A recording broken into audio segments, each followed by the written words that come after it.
Sophia to talk about external calls. Thank you. So the problem that we want to tackle today is that there is a tight intertwining between external and internal code. External code calls internal methods call external, and so on and so on. And that means that whenever our code calls into the external code, theoretically, the possibility of the effects of this is unlimited. However, if the internal code is written in a defensive manner, it can use object capabilities in order to limit the possible effects. The remit of this work that I'm going to present is how do we reason about this limiting of effects through object capabilities. In particular, how do we specify these limited effects, and how do we verify that the code indeed satisfies that specification. So we consider internal objects through those green squares. Here I have got a shop, and the shop has got access to its account, and the account has got a balance. And there are some external objects, they are red, they are dangerous, and we don't know anything about them.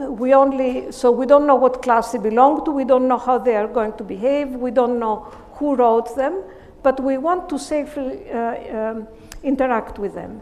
And we use object capabilities. Object capabilities are necessary in order to achieve some effect. For example, here, it is impossible to take money out of the account unless you have access to the key. So the capability is the key, and it's golden because it is so powerful. We distinguish between internal calls. These are calls to internal objects, whether they come from other internal objects or external, like here 4 calls into 2, 5 calls into 2, these are internal calls. And we also consider external calls, which are calls into external objects. So 4 calls a method on 5, or 6 calls a method on 5. Now, in some more detail, let's consider this module with a couple of methods, and method 2 has got an external argument. I'll call it untrusted. We know nothing about it, but we want to be able to call a method on it. So in the body of M2, we have got some trusted code, then we have got some trusted code, and then we make a call to untrusted. We know the name of the method, but we don't know for sure we know what we would like the method to do, but we don't know for sure what it does. And then we continue with the trusted code. So what are the possible effects of this external code? Are they unlimited? No. Some effects we know will never happen, and some other effects may happen, but only if the external object had access to some capabilities. So the first answer, this is guaranteed by, for instance, object invariance, and this is a technology that is about 30 years old. The second answer that has to do with object capabilities is what we are going to consider today. So let's consider again this possible external call. We have got in the shop, we have got a method that has got an external argument, the buyer. So the buyer is a red object, and he wants to buy an item. In the body of the method, we first calculate the price, and then we ask the buyer to pay. We tell the buyer, pay into my account the price. And the problem is, what are the possible effects of this external call? Could the buyer steal money out of the account? The answer is no, but under some conditions. First, the buyer should have no access to the key of the account. The module should not leak the key of the account to the buyer, and the money should not be the account should not make any payment unless it was given the key.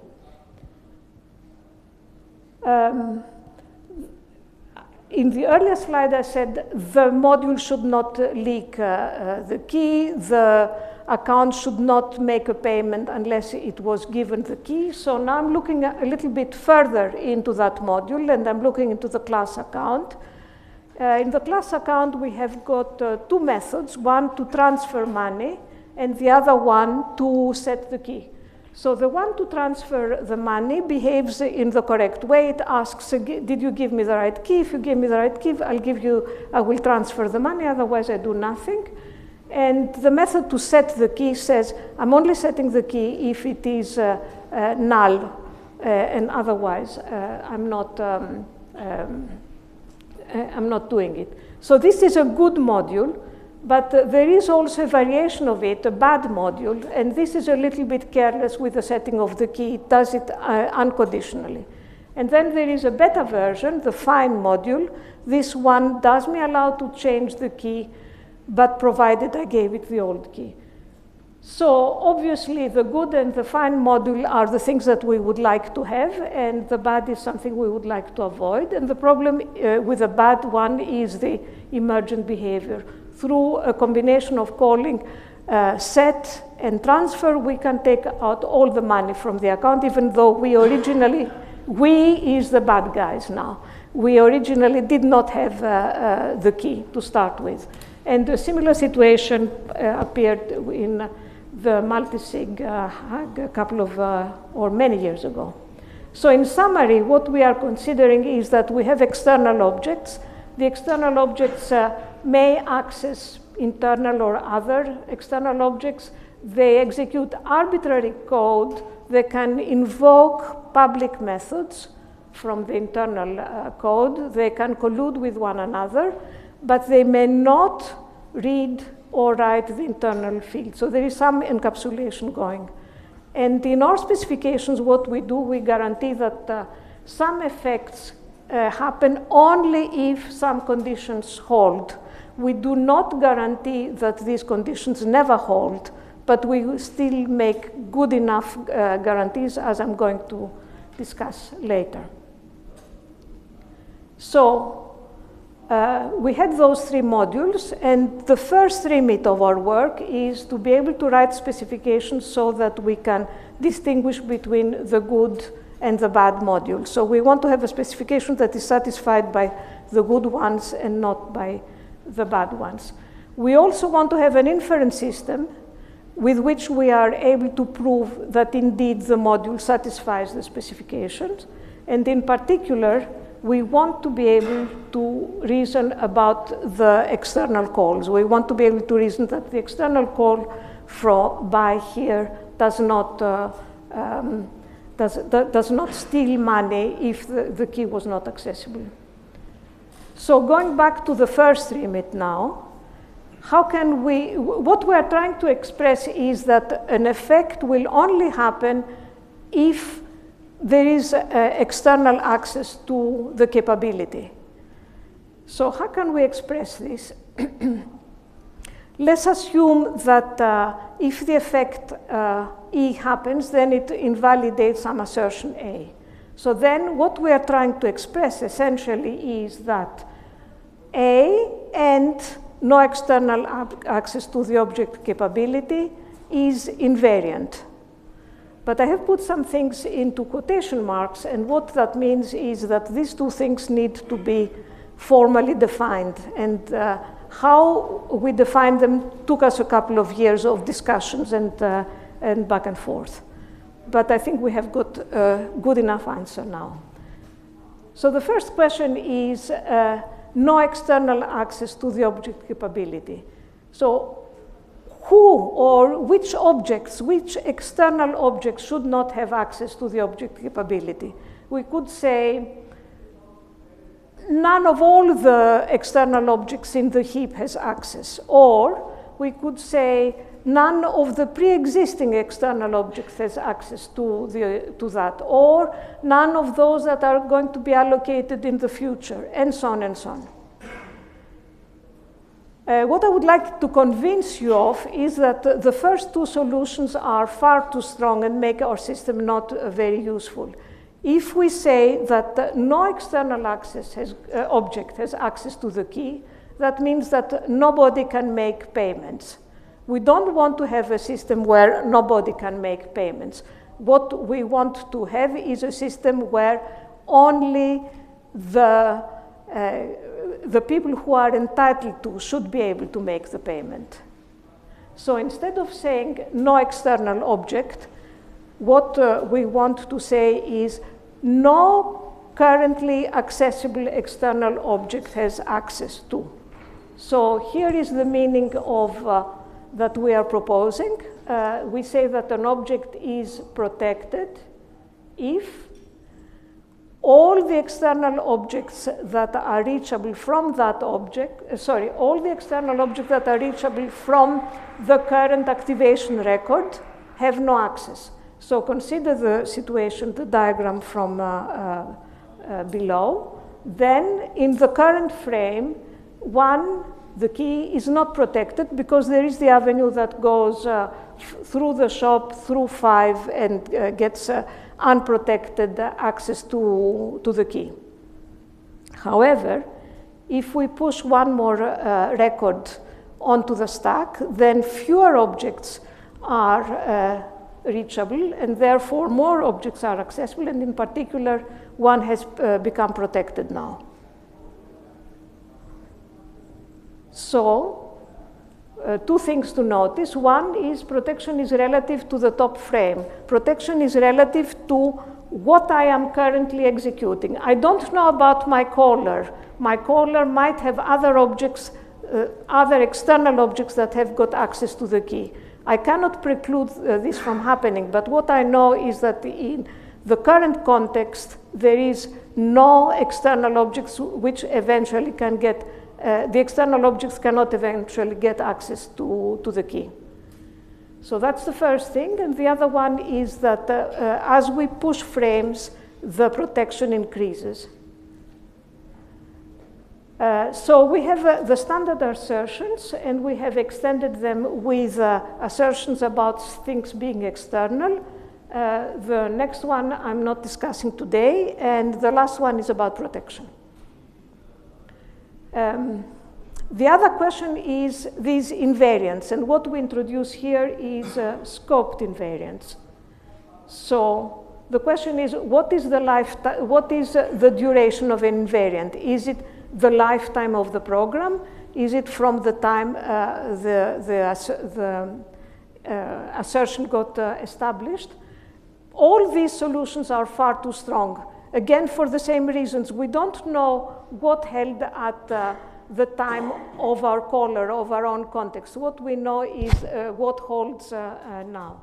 So what we are proposing is the scoped invariants that have this form, some quantifiers and some assertion. And what that means is, if I am in a state that is external, and I have the appropriate variables, and A holds now, and I execute any number of steps, but I don't pop the current frame, and I reach, and this new state is also external, then I know that this new state satisfies A. So the scoped invariants are relative to the top frame, and if you know the literature, compare with other forms of invariants. So, okay. What does this assertion guarantee? It guarantees that in the current state, SD account, that is my account, is an account, and it also guarantees that in the current top frame, there is no reachable external object that has access to the key. So from the viewpoint of the current top frame, and all further, so there is, this is the guarantee. It does not guarantee that I'm not going to give access to that key.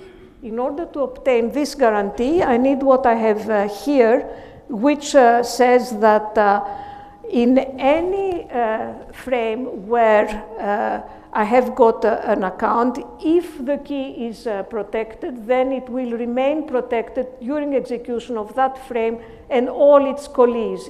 Again, no guarantee about what happens when that frame is done. So I need to skip now, and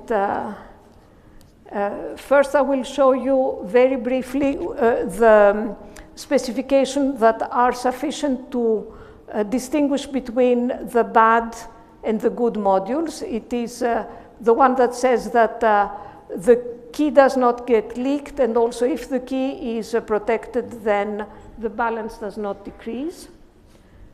And with all that, we were able to fulfill all our limits. We have a specification language, logic to prove the absence, the adherence to those specifications,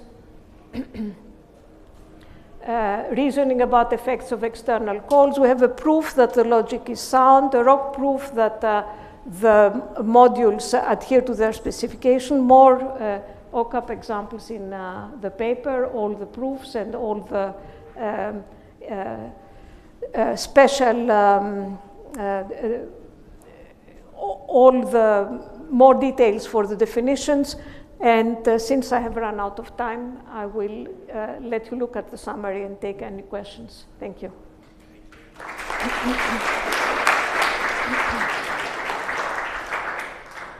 So we've overflowed the time for this session, but it's very easy to come ask Sophia questions now in the break. Thank you. Okay, thank you.